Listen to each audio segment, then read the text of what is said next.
행복한 안식일입니다. 예, 항상 첫 마디 말뛰기가 제일 힘들어요.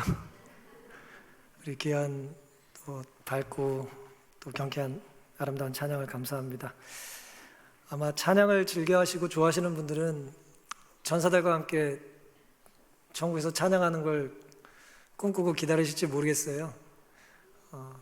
저는 찬양하고 싶어서 천국 가고 싶다는 생각을 잘 해보진 않았는데 천국이 좋으니까 가는 건데 정말 찬양을 좋아하시는 분들은 찬양을 하기 위해서라도 천사들과 천국을 가야겠다는 그런 생각을 하실 수도 있겠다 생각을 합니다. 그런데 우리의 찬양과 우리의 신앙의 삶의 이제 경배의 대상은 예수님이시잖아요. 하나님이신데 우리가 때로 우리의 경배를 받으시는 하나님을 때로 좀 잊고 열심히 찬양만 할지도 모르겠어요. 우리 열심히 뭔가를 하는데 내가 이 일을 왜 하는지 너무 일에 바쁘고 분주해서 혹시 이 일을 처음 시작하게 된 이유를 망각하지는 않는지 되돌아보는 그런 안식일이 됐으면 좋겠습니다. 오늘 함께 살펴볼 말씀의 주제는요, 요한복음 11장인데요 25절 26절 제가 봉독하겠습니다. 예수께서 가라사대 나는 부활이요 생명이니 나를 믿는 자는 죽어도 살겠고 무릇 살아서 나를 믿는 자는 영원히 죽지 아니하리니 이것을 네가 믿느냐. 거의 매주 이 성경절을 제가 읽고 묵상하고 또 장례식장에서 설교를 드린 것 같습니다. 오늘은 이 본문의 배경과 또 이 말씀에서 우리에게 주는 영적인 교훈을 함께 좀 살펴보기를 원하는데요. 이 본문은 나사로가 죽었고요. 나사로에게 두 명의 누이가 있었는데요. 마르다와 마리아 두 명의 누이에게 예수님께서 그 오라비를 살려주시기 직전에 해주신 말씀입니다. 나는 부활이요 생명이니, 내가 곧 길이요 진리요 생명이라 말씀하신 예수님께서 내가 부활이고 생명이니 나를 믿는 자는 죽어도 살겠다 말씀을 하셨습니다. 이 말씀은 약속이자 또 성취될 예언이겠죠. 근데 우리가 이 말씀, 예수님의 말씀을 믿는다면, 말 그대로 예수님을 생명의 주라고 믿는다면 우리는 주님의 능력을 제한하면 될까요, 안 될까요? 주님께서 내가 곧 생명이다, 내가 부활의 주다라고 말씀하셨다면 우리가 그런 주님의 능력과 약속을 제한하면 될까요, 안 될까요? 제한하면 안 됩니다. 그런데 많은 경우에 우리는 예수님의 말씀조차도 내 경험과 또 내 논리와 또 심지어 나의 능력 혹은 나의 상상의 범주 안에 예수님을 이제 꼼짝 못하게 가둘 때가 있어요. 우리 상상의 한계를 예수님께서 벗어나시면 안 되는 거예요. 예수님도 그러실 수 없을 것 같아요. 내가 아는 만큼, 내가 믿는 만큼이 주님의 능력의 전부라고 나도 모르게 생각할 때가 있는 것입니다. 예수님이 그런 말씀을 하신 건 맞지만 그래도 그게 되겠어? 예수님이 그런 약속하신 건 맞지만 그것이 이루어지겠어? 라는 이 땅에서의 우리의 유한한 경험과 또 어설픈 우리의 깨달음의 기초에서 하나님을 재단하고 판단할 때가 있는 것입니다. 오늘은 좀 더 사는 것으로 만족하십니까? 라는 제목으로 함께 은혜를 나누겠습니다. 우리를 유혹하는 것이 오늘 본문에 보면 세 가지가 있는데요, 이 두 누이는 예수님의 말씀 때문에 혹은 예수님의 행동 때문에 세 가지 큰 시험을 견뎌야 했습니다. 첫 번째는 우린 예수님을 믿는데 우리가 자꾸 시간을 정해요. 우리가 시간을 정합니다. 공간도 정하지만 많은 경우 우리가 시간을 정해놓고 이때는 오셔야 되고 이때는 임하셔야 되고 이때는 은혜를 좀 주셔야 돼요. 기한을 대신 정하지 말고 우리가 해야 될 것은 뭐냐면 예수님께서 주신 약속을 소망을 가지고 여전히 기다리는 것입니다. 요한복음 11장 1절부터 보시면 어떤 병든 자가 있으니 이는 마리아와 그 형제 마르다의 촌 베다니에 사는 나사로라. 3절 이에 그 누이들이 예수께 사람을 보내어 가로되 주여 보시옵소서 사랑하시는 자가 병들었나이다 하니 예수께서 들으시고 가라사대 이 병은 죽을 병이 아니라 하나님의 영광을 위하며 하나님의 아들로 이를 인하여 영광을 얻게 하려 함이라 하시더라. 예수께서 본래 마르다와 그 동생과 나사로를 사랑하시더니 나사로가 병들었다함을 들으시고 그 계시던 곳에 이틀을 더 유하셨다 그랬습니다. 나사로가 병이 들었을 때 누이들은 예수님께 전가를 보냈어요. 주님이 사랑하시던 자가 병들었습니다. 이 말은 무슨 뜻이죠? 점잖게 초청을 한 건데 무슨 뜻이에요? 속히 오셔야 된다는 말이죠. 그렇죠? 이제 비상 상황이라는 거예요. 빨리 오라는 말씀을 점잖게 전달한 것이죠. 그랬더니 주님께서 오시는 대신에 심부름꾼에게 이 병은 죽을 병이 아니라 하나님의 영광을 위함이라고 이제 전달하라는 거예요. 오빠가 죽어가는데 고쳐달라고 요청을 했더니 예수님께서 오시지는 않고 뭐라고요? 죽지는 않을 거다라고 하시면서 하나님의 영광이 있을 거라는 말씀을 하신 거예요. 그 전가를 들은 누이들은 마음이 어땠을까요? 뭐 섭섭하긴 했어도 기뻤겠죠? 오빠가 뭐 하지 않을 거다고요? 죽진 않겠구나. 오빠가 죽진 않겠구나. 근데 웬걸요? 우린 내용을 잘 알죠? 저희 오라비가 아직 살아서 목숨이 붙어 있는 동안 저들은 기도하며 예수께서 오시기를 기다리고 있었다 그랬어요. 어떻게 기도했어요? 예수님이 오시기 전까지 오빠가 뭐 해야 돼요? 숨이 넘어가면 안 돼요. 그래서 숨이 헐떡헐떡 할 때 뭐예요? 아직 죽으면 안 돼. 지금 눈을 감으면 안 돼요. 예수님이 오실 때까지는 살아 계셔야 되는 거예요, 오빠가. 그리고 어쨌든 예수님이 오실 때까지만 살려달라고 기도를 했어요. 왜요? 예수님이 오실 때까지만 살아있으면 그 다음부터 누가 하니까? 그 다음부터 예수님이 그 일을 하실 거라고 생각한 거예요. 그런데 그들은 거의 의식이 없는 환자에게 부드럽게 희망과 격려의 말을 하려고 애썼다. 오빠는 죽지 않는다고 약속하셨으니까 죽으면 안 돼. 아직 죽을 때가 아니야? 라고 계속 이제 이야기를 한 겁니다. 그런데 나사로가 죽었을 때 그들은 크게 실망했다 그랬어요. 이제 배경이 상상이 되시죠? 돌아가시면 안 되는데 돌아가신 거예요. 예수님 말씀과 달라진 것입니다. 주님께서 오실 것을 믿었어요. 자매들은 의심하지 않았습니다. 우리가 강한 믿음이라고 말할 때 간혹 오해하는 게 있어요. 우리가 강하게 믿으면 그 믿음대로 될 거라고 착각하는데 그렇지 않습니다. 믿음이라는 건 예수님의 말씀을 믿는 거예요. 예수님의 약속을 믿는 거예요. 내 생각과 내 계획과 내 뜻을 강하게 붙잡는 게 믿음이 아닙니다. 그들은 비록 강한 믿음을 가졌지만 그들의 믿음은 실망으로 다가왔어요. 크게 실망했습니다. 아마도 제 경험상 제가 이런 상황이라면 우리 오빠만 살려주시면, 우리 누이만 살려주시면, 우리 어머니, 우리 동생, 우리 아이 살려주시면 내가 하나님을 위해서 무엇이든 하겠다는 서원을 안 해본 사람이 어디 있겠어요? 우리는 서원을 참 자주 합니다. 약혼만 서원하는 게 아니에요. 우리 서원을 자주 하죠. 이 위기만 극복하게 해주시면, 이번만 도와주시면, 이번만 살려주시면 하고 우리는 수없이 기도를 드리고 서원을 했었을 겁니다. 그런데 안타깝게도 누이들의 기대는 이루어지질 않았어요. 죽음의 수용소라는 책을 쓴 빅터 프랭클이라고 하는 유명한 사람이 있는데, 이 정신과 의사는 아우슈비츠에서 오랫동안 살면서 자신이 연구했던 걸 다 잊어버렸지만 그곳에서 관찰하고 또 생각하고 연구하면서 위대한 정신의학자가 됐는데요. 그 사람의 책에 이런 내용이 있습니다. 1944년 겨울 크리스마스를 지나고 거의 일주일 상간에 1945년 1월 초죠. 그러니까 1944년 12월 25일부터 1945년 1월 초까지 일주일 상간에 강제 수용소에서 이 잡혀온 사람들, 유대인을 비롯해서 수많은 사람들이 사망률이 급격하게 늘었다는 걸 알게 됐어요. 그 강제 수용소에 있었던 주치의에게 그렇게 들은 거예요.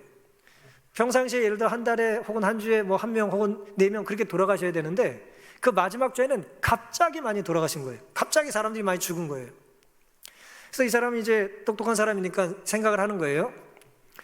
증거 원인이 뭘까? 연말에 갑자기 노동의 강도가 커졌나? 아니에요.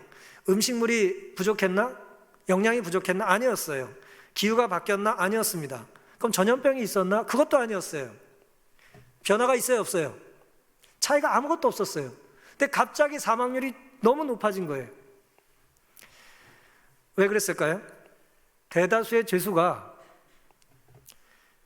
크리스마스 때까지는 내가 집에 갈 수 있을 거라는 막연한 희망을 갖고 있었던 거예요. 올 겨울에는 내가 집에 갈 거다. 올 연말에는, 내년 초까지는 나는 집에 갈 거다라는 그런 막연한 기대와, 마치 이제 사형수들은 집행유예 환상이 있다고 그러잖아요. 난 죽지 않을 수 있을 거라는 기대를 가지고 살았는데 뭐가 바뀌었어요? 해가 바뀌어 버렸어요. 근데 내 처지가 어때요? 똑같아요. 성탄절이 가까워도 아무런 희망찬 소식이 없자 그들의 가냘픈 희망은 이제 꺾이게 되었고 용기를 잃게 되고 시리에 빠져 결국 저항력이 급격히 떨어졌어요. 그래서 상당수 죄수가 죽었다는 거예요. 사랑하는 성도 여러분, 우리는 주님을 믿어야지 언제 주님께서 주님 약속을 지키실지에 대한 나의 판단과 내 예상과 내 계산을 믿으면 안 돼요. 잘못된 기대는 자신의 예상대로 일이 진행되지 않을 때면 그 예상했던 사람, 계산했던 사람의 삶을 송두리째 무너뜨려요. 오히려 간절하게 시기를 정하고 신앙생활을 하던 사람들이 그때가 지나면 신앙을 더 엉터리를 하는 경우가 있습니까? 많아요. 더 간절하게 신앙생활을 했던 사람들이 아이러니하게도 시간이 지나면 뭐예요? 더 큰 배도에 빠지는 거예요. 그러니 언제까지 주님이 오셔야 하는지 그 주님의 마감의 기간은 누가 정해요? 내가 정하는 게 아니라 주님께서 정하시는 겁니다. 그러니 모든 것 아시는 주님께 다 맡기시고 주님이 말씀하셨다면 주님의 약속을 소망을 가지고 품고 기다리며 사시기를 간절히 바랍니다. 내가 정한 일정에 따라 내 미래가 펼쳐지는 것이 아니라 주님께서 말씀하신 약속 따라 미래는 펼쳐질 것인데요, 때로 우리는 그것을 이해할 수 없을 때도 있다는 것을 믿음으로 인정하며 사시기를 간절히 바랍니다. 이 본문이 우리에게 주는 두 번째 또 그 두 자매의 유혹은 뭐였냐면 주님의 말씀이 내 생각과 다르더라도 끝까지 믿어야 된다는 거예요. 소망을 갖고 기다려야 되는 것뿐 아니라 믿으며 기다려야 되는데요, 14절부터는 이에 예수께서 밝히 이르시되 나사로가 죽었느니라 그랬어요. 아까 예수님 뭐라고 하셨어요? 이것은 죽을 병이 아니라고 말씀해 하셔놓고는 지금 본문은 뭐예요? 나사로가 죽었다는 거예요. 내가 거기 있지 아니한 것을 너희를 위하여 기뻐하노니 이는 너희로 믿게 하려 함이라. 그러나 그에게로 가자 하신대 예수께서 와서 보시니 나사로가 무덤에 있은지 이미 나으리라. 마르다가 예수께 여짜오되 주께서 여기 계셨다면 내 오라비가 죽지 아니하였겠나이다. 예수께서 가라사대 너의 오라비가 다시 살리라. 그렇게 또 말씀을 하셨어요. 예수님께서는 나사로가 죽기 전에는 오실 마음이 있으셨던 것 같아요? 없으셨던 것 같아요? 돌아가셨다는 곧 돌아가실 것 같다는 그 전가를 듣고도 이틀을 더 유하셨잖아요. 그리고 이틀 더 유하시고 또 천천히 돌아가셔서 총 며칠이 지났어요? 나흘이 지났어요. 유대인들은 하루 만에 장사를 지내기 때문에 감옥에 무덤에 들어간 지 4일이 지나고 예수님이 오셨다는 얘기인데요, 이 내용을 보면 예수님은 나사로가 죽기 전에는 돌아갈 마음이, 그 집에 방문할 마음이 없으셨어요. 두 자매는 돌아가기 전에 와야 된다고 믿었지만 예수님은 그들과 정반대 생각을 갖고 계셨던 거예요. 죽기 전에는 가실 수가 없으셨어요. 그것도 하루가 아니라 며칠이요? 나흘이나 지나야 돼. 나흘이나. 그가 진짜 죽어야 되고 죽고 나서 정말 어쨌든 냄새가 날 만큼 썩어야 되는 거예요. 그게 예수님의 계획이었어요. 그 이유는 나사로가 죽은 것이 아니다, 잠깐 혼전한 거다, 뭐 혼수됐다가 깨어났다라고 말하지 못할 만큼 완전히 죽어야 되는 거예요. 어떤 사람은 뭐 심지어 12시간 만에 관에서 일어났다는 얘기를 제가 종종 해외토픽에서 본 적이 있는데 30분이 지나거나 2시간 지난 게 아니라 4일이 지나고 나서 시체가 썩어서 냄새가 날 정도까지 부패가 돼야 되는 거예요. 누구도 나사로가 죽었던 게 아니라고 부정할 수 없게, 진짜 죽었다고, 그가 부활하면 진짜 부활한 거라고 이제 말할 수 있어야 될 상황을 예수님께서는 기다리셨던 겁니다. 하지만 예수님의 이런 계획을 알지 못하는 두 자매는 그 나흘 동안의 시간이 얼마나 고통스러웠겠습니까? 얼마나 고통스러웠겠어요? 여러분 혹시 공항에 가셔가지고 나흘 기다려 보셨어요? 그럼 난리 나죠? 제가 옛날에 4시간 한번 기다려 봤어요. 힘들더라고요. 지금 이제 잘 소식을 아니까 뭐 늦을 거다 뭐다 아는데, 그때는 뭐 연착이라고만 뜨고 뭐 언제 올지 알 길이 없으니까 아주 답답했던 기억이 납니다. 죽은 오빠가 무덤에 들어갈 때, 염이 끝나고 무덤에 들어갈 때 얼마나 오열하고 고통을 크게 겪었겠습니까? 오빠 때문에 슬픈 것뿐 아니라 그들을 더 힘들게 했던 건 뭐예요? 죽지 않을 거라고 누가 말씀하셨어요? 예수님이 말씀하셨는데 지금 내 눈을 보고 있잖아요. 죽은 오빠가 지금 동굴 속으로 들어가고 있잖아요. 누구에 대한 믿음이 흔들려요? 예수님에 대한 믿음이 흔들려요.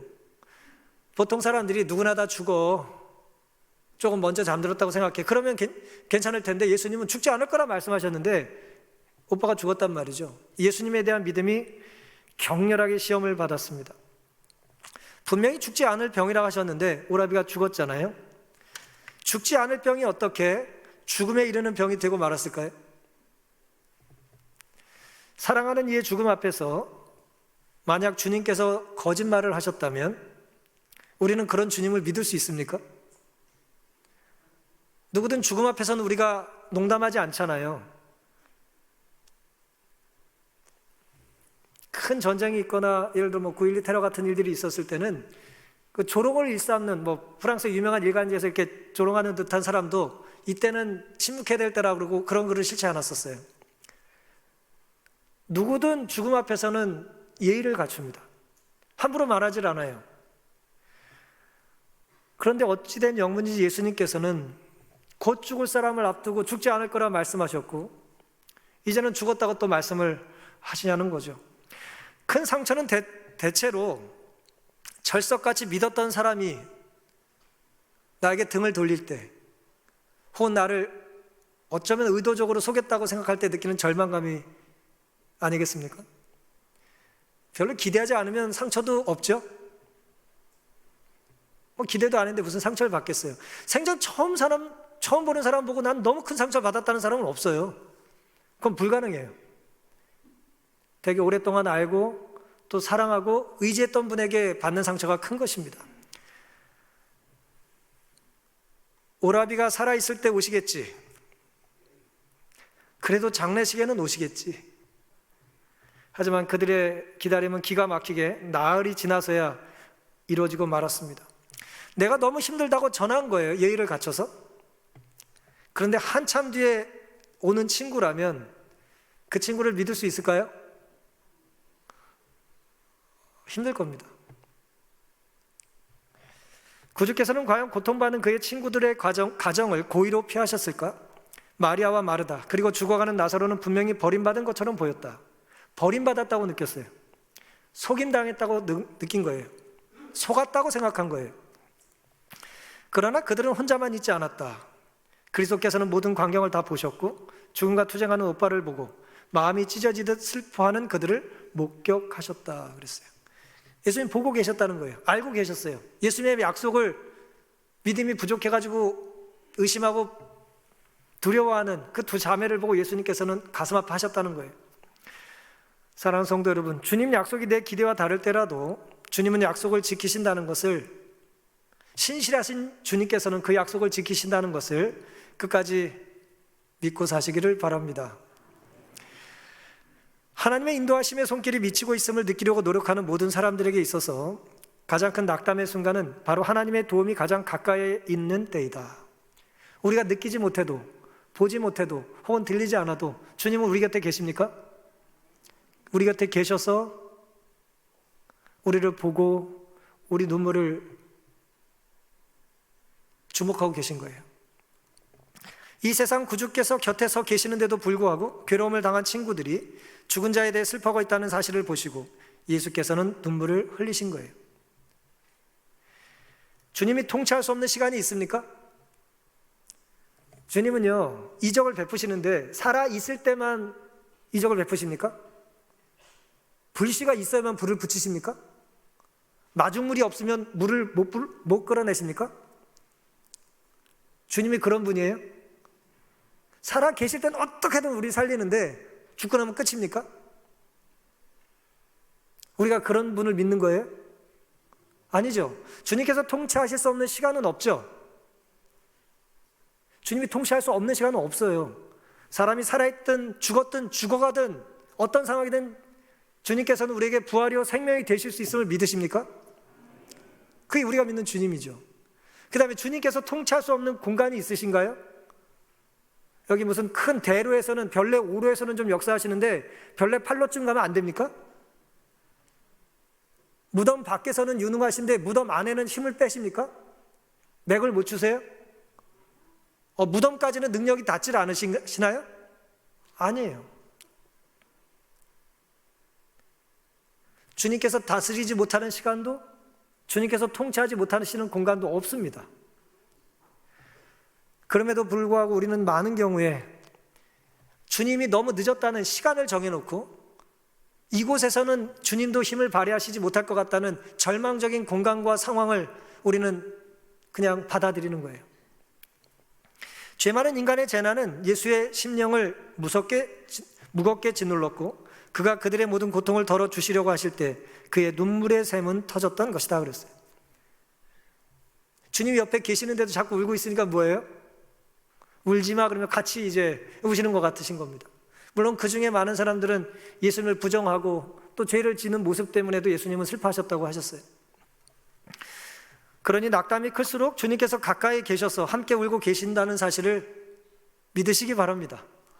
주님은 언제 우리가 가장 가까이 계시다고요? 우리가 가장 큰 낙담과 고통의 시련을 겪고 있을 때 주님은 이전 어느 때보다도 우리와 함께 계신 겁니다. 사랑과 상처는 되게 비례합니다. 사랑한다는 것은 상처를 뭐 하는 거예요? 감수하는 거예요. 내가 사랑한 만큼 우리는 상처를 끌어안을 수 있습니다. 그러니 주님 뜻이 내 생각과 달라도 날 위해서 십자가까지 지신 주님께서 우리가 믿을 수 없는 말씀과 약속을 하시는 분이 아니라는 것을 끝까지 믿고 사시기를 바랍니다. 네, 마지막 세 번째 부분인데요. 39절도 보시면 때로 주님의 명령을 내가 이해하기 힘들어요. 받아들이기가 힘들어요. 하지만 어떻게 하면 될까요? 이해가 안 가요. 어떻게 할까요? 이해될 때까지 불순종할까요? 아닙니다. 내가 납득이 안 가고 내 생각과 달라도 주님이 명령하신 거라면 뭐 하면 될까요? 일단 순종하면 되는 것입니다. 하지만 이건 매우 어려운 부분이죠. 39절부터 보시면 예수께서 가라사대 돌을 옮겨 놓으라 그랬어요. 그 죽은 자의 누이 마르다가 가로되 주여 죽은 지가 나흘이 되었음에 벌써 냄새가 나나이다. 예수께서 가라사대 내 말이 네가 믿으면 하나님의 영광을 보리라 하지 아니하였느냐 하신데 돌을 옮겨 놓으니 예수께서 눈을 들어 우러러보시고 가라사대 아버지여 내 말을 들으신 것을 감사하나이다. 이 말씀을 하시고 큰 소리로 나사로야 나오라 부르시니 죽은 자가 수족을 배로 동인 채로 나오는데 그 얼굴은 수건에 쌓였더라. 예수께서 가라사대 풀어놓아 다니게 하라 하시니라. 나사로의 무덤은 이제 동굴이었어요. 동굴. 우리처럼 이제 매장한 게 아니라 동굴에 이제 집어넣었단 말이에요. 이제 배로 싸가지고 이제 이렇게 집어넣은 거죠. 그리고 입구를 뭘로 막아요? 돌로 이제 튼튼하게 이제 막았어요. 그런데 예수님께서 생뚱맞게 4일 만에 나타나셔가지고 나사로의 묘지를 좀 가고 싶다는 거예요. 모시고 갔습니다. 4일 정도 지나면 기진하고 맥진했을 텐데 어쨌든 그 슬픈 유가족들은 어쨌든 예수님께서 대동하시고 나사로의 무덤까지 갔습니다. 그리고 가시고 하시는 말씀이 뭐예요?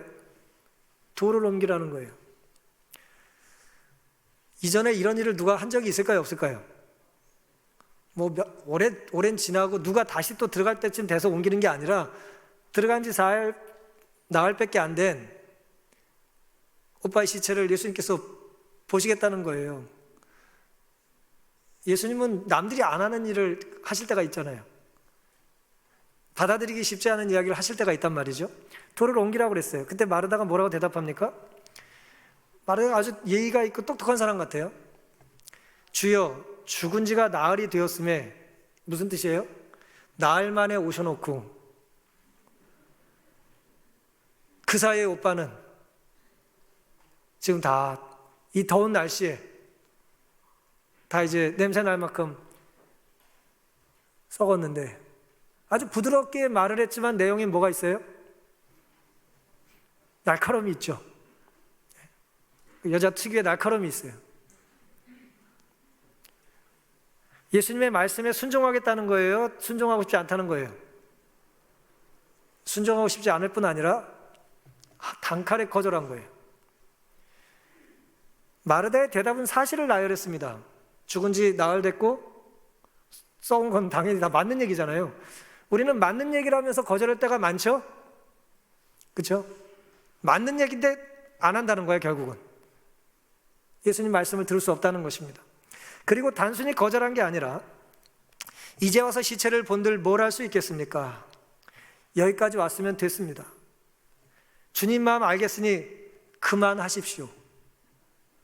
약간의 핀잔 섞인 이제 말투 같이 느껴집니다. 마르다는 예수께서 시체를 단지 한번 보시고자 하는 것으로 생각하고 장사한 지가 나흘이나 지나 시체가 벌써 썩기 시작했다는 말로써 거절했다 그랬어요. 거절한 거예요. 주께서 어떤 일을 행하시려고 하실 때에 사탄은 어떤 사람들을 움직여 반대하게 한다. 마르다의 적극적이며 지기 싫어하는 성질은 그 주장을 고집하였다. 마르다는 썩고 있는 시체를 보이고 싶지 않았다 그랬어요. 마르다 마음 이해되세요? 마르다 마음 이해되실 겁니다.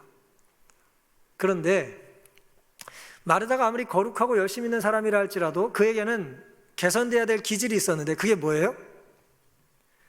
적극적인 게 나쁘진 않지만 적극적인 기질의 소유자들은 지기를 싫어해요, 보통. 그러니까 지금 누구와 겨루고 있어요? 예수님과 겨루고 있어요. 그렇게 자기가 기다렸던 예수님과 지금 힘겨루기를 하고 있습니다. 아니, 우리가 정말 예수님을 믿는다면 4일 사이에 이렇게 변하면 됩니까? 예? 그러면 안 되잖아요. 근데 어쨌든 예수님의 말과 행동이 마음에 안 들었어요. 늦게 오셔가지고 아주 눈치도 없이 그냥 계속 그냥 염장을 치르고 계시니까 아주 불편했어요. 그래서 지기 싫어하는 마르다가 예수님과 지금 싸우고 있는 거예요. 옮겨라, 못 옮겨요. 옮겨줘, 싫어요. 계속 그러고 있는 거예요. 마르다는 썩고 있는 시체를 보여주고 싶지 않았어요. 그토록 오빠가 살아있을 때는 오시길 원했던 예수님이 4일 지나 오시니 싫은 거예요. 사랑하는 성도 여러분, 내가 아는 것이 기준이고 내 생각이 표준이라고 여기는 마르다의 모습이 우리에게는 없습니까?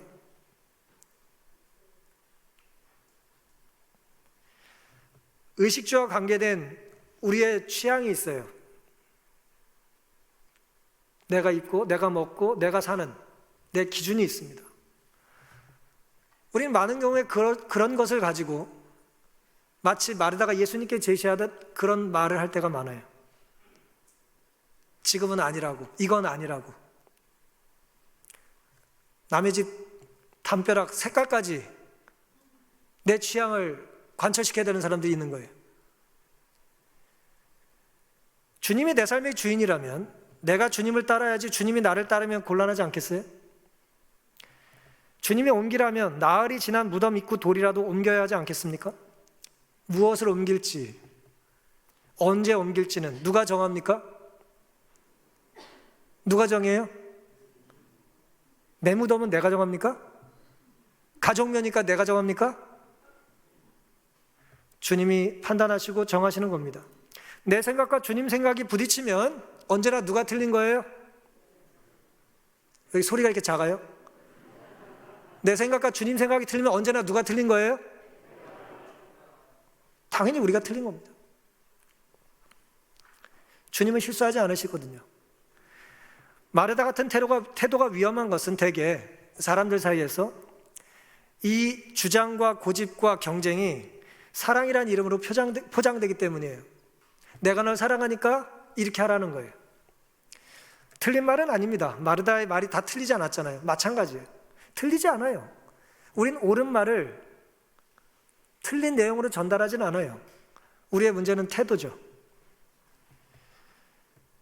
내가 널 사랑하니까 돌을 옮기지 말아라. 내가 널 사랑하니까 이것을 취하고 이것을 걸쳐라. 내가 널 사랑하니까 너는 이 노래를 부르고 이 악기를 연주해라. 우리 끊임없이 내 생각의 틀 안에 사람들을 사랑이라는 이름으로 가두는 것입니다. 하지만 하나님의 사랑은, 완전한 하나님의 사랑은 이렇게 폭력적이거나 독선적이지 않아요. 일방적이지 않습니다. 난 이걸 원하는데 너는 뭘 원하니? 난 너에게 이걸 기대하는데 너가 원하는 건 뭐니? 언제나 신사적으로 친절하게 오래 참으시고 무례행치 않으십니다. 그러니 내 생각과 주님의 생각이 다르다면 일단 주님의 말씀에 순종해 보시기를 간절히 바랍니다. 남이 할 생각과 판단을 내가 대신하는 것은 독재자들이나 하는 거예요. 너는 시키는 거나 해, 생각은 내가 한다. 누가 하는 말입니까? 정신 나간 사람들이 하는 말이에요. 하나님의 방식이 아니죠. 오히려 사탄과 가깝습니다. 남의 생각을 자꾸 대신하지 마세요. 다 생각이 있어요. 그도 머리가 있습니다. 그러니 하나님이 나에게 생각하라고 하신 능력을 주신 것을 가지고 하나님을 묵상하며 보내시고, 주변에 연약한 사람들이 있을 때 그도 하나님을 깊이 묵상하며 살 수 있도록 그 생각에 선한 가마를 끼치시되 강제하시거나 재단하시거나 정죄하는 일이 없게 되기를 간절히 바랍니다. 단테 신곡에 보시면 지옥편에 처음에 이런 말로 시작이 돼요. 지옥에 갇힌 이 단테가 상상 중에 쓴 이 글에 살려주시오. 그대 살아있는 사람이든 환영이든 아무래도 좋으니 나를 살려주시오 라고 하는 절규가 나와요. 살려만 주면 된다는 거예요. 누가 살려도 난 신경 쓰지 않겠다는 겁니다. 누구라도 좋으니 살려만 주면 된다는 건 신앙이 아니죠. 반드시 주님 말씀대로 도를 옮기며 살아야 합니다. 내가 유리해 보이는 대로 선택하는 게 아니에요. 불리해 보여도 주님이 말씀하셨다면 따르는 것입니다. 주님께 살려달라고 하면서 내 뜻을 고집하면 내가 주님을 주님으로 섬기는 것이 아니라 내 종으로 생각하는 게 아니겠어요? 돌이 막혀 있는데 우리가 막혀 있는 돌을 옮기지 않는다면 그 돌 안에 갇혀 있는 나사로가 자신의 이름을 들을 수 있을까요? 믿음으로 듣나요? 돌이 막히면 소리가 전달되질 않죠. 이게 얼마나 두려운 일입니까? 우리는 너무나 오랫동안 내 관념과 내 확신에 둘러싸여서 주님의 말씀조차 내 삶에 적용을 시키지 못한 채 돌을 막고 있어요. 돌 안에 수많은 나사로들은 숨이 막혀 죽는 것입니다. 주님의 음성을 듣지 못하게 내가 막고 있는 거예요. 우리의 불순종은 나 하나에게 끝나는 것이 아니라 주님의 기적조차 제한하는 그런 옳지 못한 선택이라는 것이죠. 주님의 명령이 이해되지 않을 때 우리가 해야 될 최선의 것은 지금은 이해할 때가 아니라 뭐 할 때다? 순종할 때라고 믿고 사시기를 간절히 바랍니다. 엘리자베스 키블러 로스라고 하는 사람이 쓴 인생 수업이라는 책에 보면 이 똑똑한 이제 여자 의사가 죽음에 대한 글을 많이 썼는데 자신의 어린 시절의 이야기를 이렇게 기록해 놨습니다. 이 스웨스에서 태어난 부잣집의 딸이었는데 태어나서 보니까 자기랑 똑같은 사람이 2명이 더 있어. 이 세 쌍둥이였어요. 너무나 똑같이 생긴 거예요. 그래서 일방적으로 부모의 선택에 따라서 똑같은 옷을 입고 옷 3벌 사면 뭐 할인이 됐는지 똑같은 옷을 입었어요. 어렸을 때부터 무조건. 그 다음에 장난감도 똑같은 거 갖고 놀았대요. 그 다음에 똑같은 학교에 다녔어요. 우리가 똑같은 이름이신 분들이 몇 분 계신데 전혀 헷갈리지 않죠, 우리? 이름만 똑같으니까. 근데 이 세 명은 너무 똑같은 거예요. 사람들도 세 쌍둥이를 각각의 개인으로 대하지 않고 한 묶음으로 대해줬대요. 한 묶음. 나는 아무리 열심히 공부해서 모범생이라도 혹은 내가 얼마나 열심히 노력했는지 상관없이 항상 C를 받았대요. C학점을 받은 거예요. 왜 그래요? 나머지 두 자매가 영 성적이 신통치 않은 거예요. 분명히 열심히 한 사람은 A를 받고 다른 사람은 F를 맞아야 되는데 교사들이 항상 헷갈린 거예요. 그래서 그냥 C를 준 거예요, 셋 다. 그래서 이 엘리자베스 키블러-로스는 자기를 다른 자매들과 구별을 시키기 위해서 끊임없이 공부를 한 거예요. 그래서 결국 의사가 됐습니다. 근데 교사들만 안전한 방법을 취한 게 아니라 심지어 아버지도 무릎에 앉아있을 때 아버지 무릎에 딸들이 앉아있으면 셋 중에 하나를 구분을 못 해가지고 넌 누구냐? 1번이냐 2번이냐 3번이냐 물었다는 거예요. 그래서 엘리자베스 키블러-로스가 이렇게 말합니다. 나의 정체성에 어떤 영향을 아버지의 질문이 줬을지 상상해 보라 그랬어요. 항상 나는 나 자신이 되려고 노력했다. 어떤 이유로든 가짜로 살고 싶지는 않았기 때문이다. 엘리자베스 키블러-로스는 세 쌍둥이로 사는 것을 만족하지 않았어요.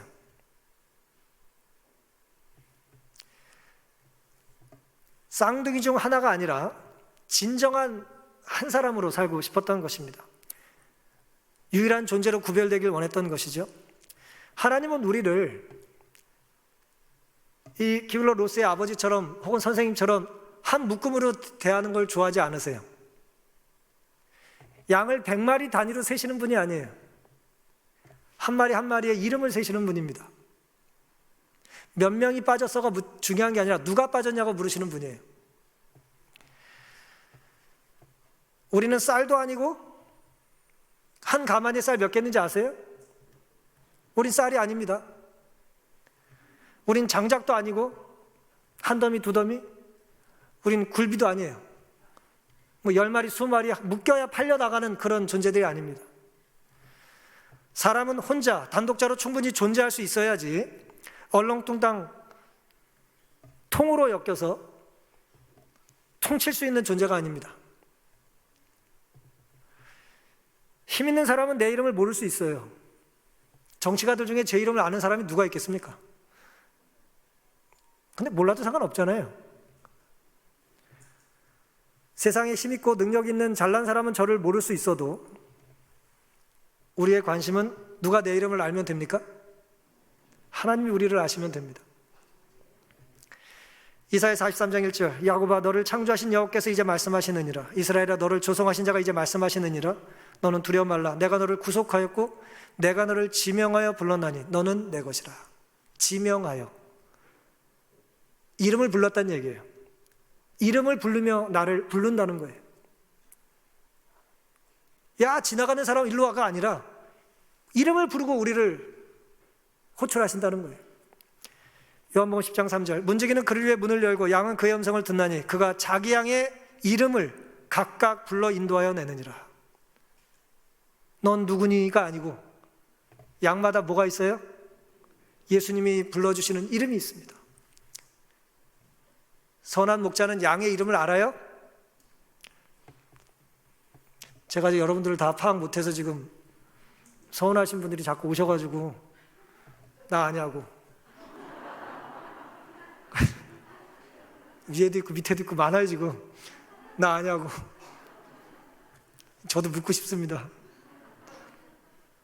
제가 아직 잘 파악 못하는 연약한 사람인 걸 좀 알아주십시오. 사람은 파악하는데 오래 걸려도 주님은 우리 이름을 아실까요? 담임 목사가 좀 이름 늦게 알면 어때요? 상관없잖아요. 주님이 알아주시면 되지 않습니까? 하나님은 창조주요 구속주시며 우리 각자 이름을 아시고 부르시는 분입니다. 그리고 내 것이라 말씀하세요. 너는 내 것이라 말씀하십니다. 하나님은 우리가 절망에 빠질 때, 죽음에 이르는 병에 걸렸을 때 우리를 찾아오세요. 우리가 오기를 기다리기만 하시는 분이 아니라 아들을 보내시고 우리가 열심히 도착하면 환영만 하시는 분이 아니라 직접 이 땅에 내려오셔서 우리를 맞으려 맨발로 달려오시는 분입니다. 이 세상에서 우리는 고통과 상처를 피할 수가 없습니다. 하지만 우리는 그럼에도 불구하고 좀 더 살고, 좀 더 잘 살고, 좀 더 건강하게 오래 살기를 원하죠. 그것은 나쁜 것이 아니고 좋은 것입니다만은 예수 그리스도는 오늘 우리에게 장수라는 꿈을 주고자 이 땅에 오신 것이 아니에요.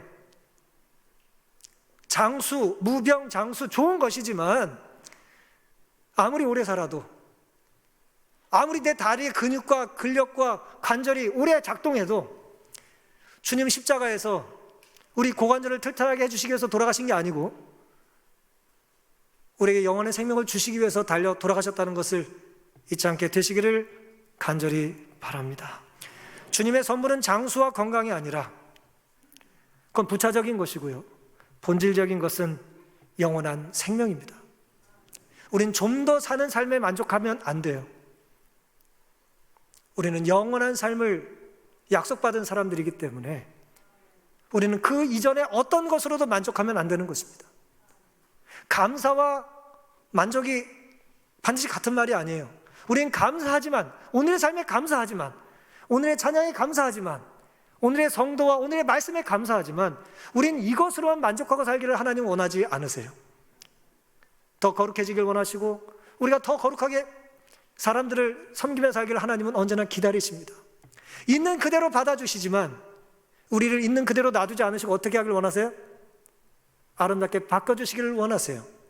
하지만 그 방법은 강제가 아니라, 폭력적인 접근이 아니라 인내와 사랑과 온유, 오래 참음이라는 것입니다. 우리는 한 사람이라도 내 이름을 더 알아주기를 원하지만, 그래서 치열하게 사는 사람들이지만 하나님께서 오늘 우리의 이름을 기억해 주시고 우리를 재림성도 아무개라고 기억해 주시면 충분하지 않겠습니까? 이 교회를 묶어서 아시는 분이 아니라 오늘 누가 안 왔네, 오늘 누가 왔네로 하나님은 기억하신다는 거예요. 영원한 생명을 누릴 재림성도로 살아가는 우리들이 때로 우리가 이 땅에서 살면서 내 기대와 다르고 내 판단과 다르다 할지라도 나의 최선을 내가 하는 게 아니라 누가 아세요? 나를 향한 최선은 언제나 하나님이 아신다는 걸 믿으시고 끝까지 인내하며 믿으시고 소망 가운데 살게 되시기를 간절히 바랍니다. 오실 주님을 소망으로 기다리시고 그 끝날 내 이름을 불러주시며 아무개야 내가 너를 만나고 싶었다라고 하는 그 사랑의 음성을 우리 모두가 듣고 확신하며 사는 아름다운 기다림의 성도, 재림성도 우리 모두가 되기를 바라면서 오늘 말씀을 마치겠습니다.